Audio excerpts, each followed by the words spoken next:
JPC joint parliament committee के अंदर वक्फ board का बिल रिव्यू हो चुका है और जॉइंट पार्लियामेंट कमेटी ने इसको पास और अप्रूव भी कर दिया है। आने वाले पार्लियामेंट सेशन में हम ये चीज एक्सपेक्ट कर सकते हैं कि जो केंद्र की सरकार है वो इस टाइम फुल मेजॉरिटी के साथ पार्लियामेंट में बैठी हुई है और वो जो ये बिल है वक्फ बोर्ड का, इसको जरूर पास करेगी, क्योंकि वक्फ बोर्ड के अंदर कुछ अमेंडमेंट करना बहुत जरूरी थे।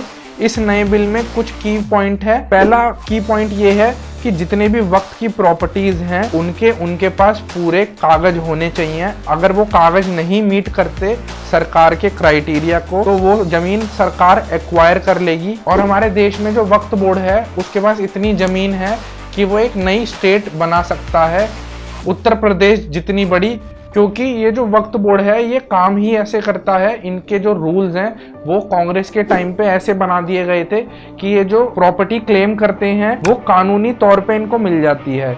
इसलिए ये वक्फ अमेंडमेंट बिल लाना बहुत जरूरी है। और हमने सबने पहले भी देखा है कि वक्त के जितने भी बड़े लोग हैं वो कभी ये बोलते हैं कि जो नया पार्लियामेंट बना है वो हमारी जमीन पे बना है, जो महाकुंभ हो रहा है वो वक्त की जमीन पे हो रहा है, जो मोदी जी का घर है वो वक्त की जमीन पे है, जो राष्ट्रपति भवन है वो वक्त की जमीन पे है, जो हाई कोर्ट है, सुप्रीम कोर्ट है, वो सब वक्त की जमीन पे बना हुआ है। तो ये सारी बातें जितनी भी होती है ना आलतू फालतू की, आने वाले टाइम में ये सब बंद हो जाएंगी, क्योंकि इस अमेंडमेंट को जैसे ही पार्लियामेंट के अंदर पास कर देंगे उसके बाद जितने भी वक्त के लोग हैं उनको ठोस सबूतों के साथ सरकार के सामने अपनी बात रखनी होगी कि ये जो प्रॉपर्टी है ये हमारी है। इसलिए अगर ये चीज वो साबित करने में असमर्थ रहते हैं तो सिंपल सा रूल होगा कि जितनी भी प्रॉपर्टी है वो सरकार एक्वायर कर लेगी और अपने अंडर ले लेगी। और मैं सरकार से एक अपील और करता हूँ कि वक्त को हटा के अगर हम बाकी चीजों को भी देखें, जितने भी इनलीगल कंस्ट्रक्शन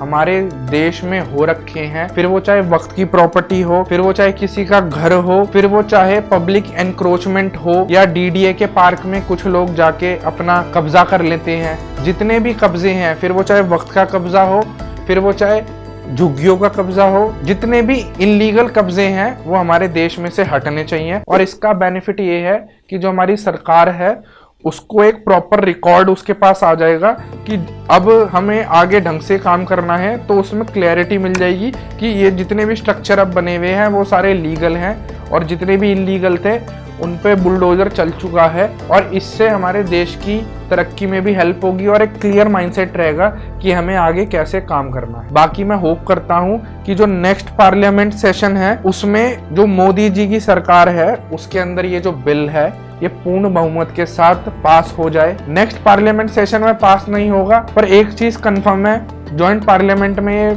अप्रूव हो चुका है, तो 1 साल के अंदर अंदर किसी भी हाल में ये चीज पार्लियामेंट के अंदर पास हो जाएगी।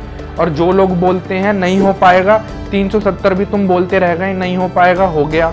राम मंदिर का फैसला नहीं हो पाएगा, हो गया। जम्मू कश्मीर के अंदर चुनाव नहीं हो पाएंगे, वो भी हो गए। जीडीपी पे हम तीसरे चौथे नंबर पे नहीं जा पाएंगे, वो भी चले गए। 3 तलाक नहीं हटा पाएंगे, वो भी हटा दिया। यूनियन सिविल कोड की बात रही, वो भी आने वाले दिनों में तुम लिख के ले लो मुझसे कि ये सरकार बिल लेके आएगी और पास कर देगी और किसी को पता भी नहीं चलेगा। क्योंकि मोदी जी का जो काम करने का तरीका है ना वो बहुत साइलेंट है। वो बंदे बिल्कुल शांत दिमाग से बिल्कुल चुपचाप काम करते हैं क्योंकि उनका विश्वास है काम करने में। और जो राहुल गांधी जी है वो शोर ज्यादा मचाते हैं, काम कम करते हैं, इसलिए उनकी सरकार पब्लिक पसंद नहीं करती। जय हिंद, जय श्री राम, भारत माता की जय।